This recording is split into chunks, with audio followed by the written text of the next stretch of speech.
बिस्मिल्लाहिर्रहमानिर्रहीम। अस्सलाम वालेकुम। कैसे हैं आप लोग? उम्मीद करती हूँ आप लोग बिल्कुल ठीक ठाक होंगे, इंशाल्लाह ठीक ठाक होंगे।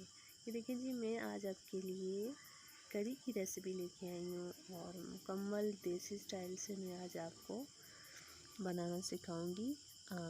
वैसे तो मेरी सारी ही रेसिपीज़ जो हैं वो देसी स्टाइल में ही हैं और इसको भी मैं आपको टोटली देसी स्टाइल से बनाना सिखाऊंगी। यहाँ पर मैंने 4 से 5 अदद मेरे पास प्याज थे जिनको मैंने काट के और ऐड कर दिया है। उसके बाद ये कुछ चॉप किया हुआ लहसुन और इसको भी मैंने ऐड कर दिया है।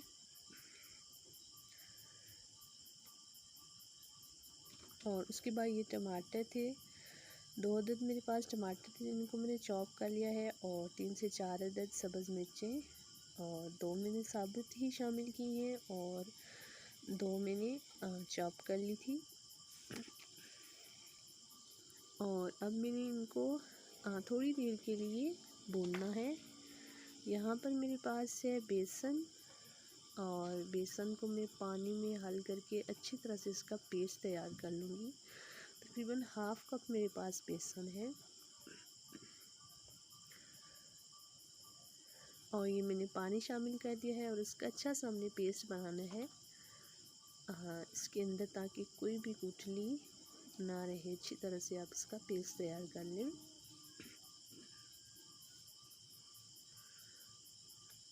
आप इसको थिक बनाना चाहते हैं या किसी तरह से भी आप इसको तैयार कर सकते हैं।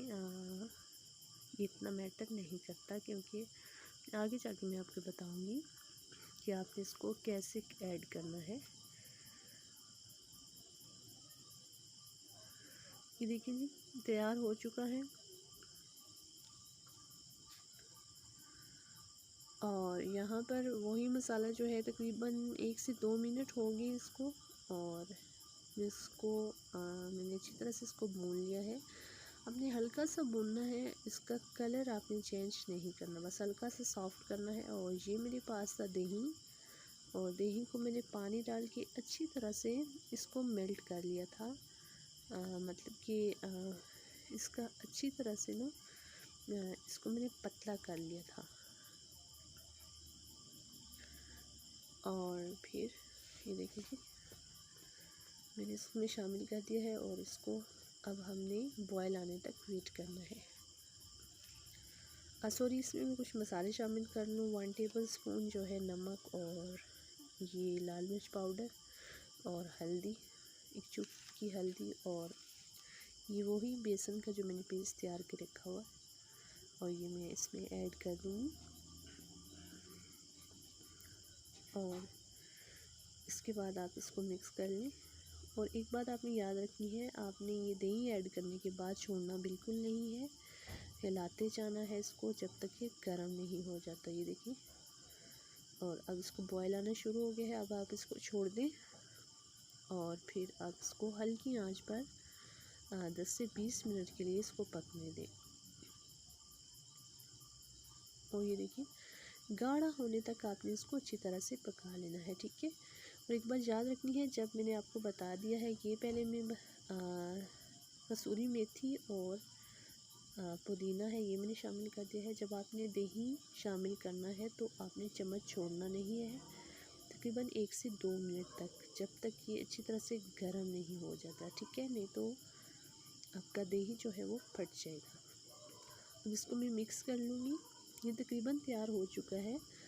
तकरीबन 15 से 20 मिनट हो गए थे इसको पकते हुए और अब मैं थोड़ी देर के लिए इसको दम पे लगा दूँगी, तकरीबन 5 मिनट के लिए, ठीक है।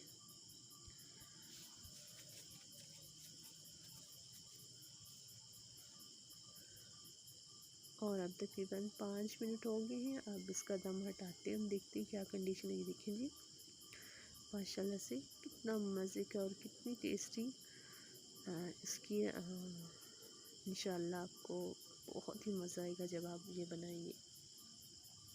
इसकी लुक जितनी ज़बरदस्त है इतना ये टेस्टी और मज़ेदार है। ये देखिए माशाल्लाह से। मैं अब आपको इसमें दोनों में डिश आउट करके दिखाती हूँ। आप इसको बॉयल चावल के साथ भी खा सकते हैं, रोटी नान के साथ भी खा सकते हैं।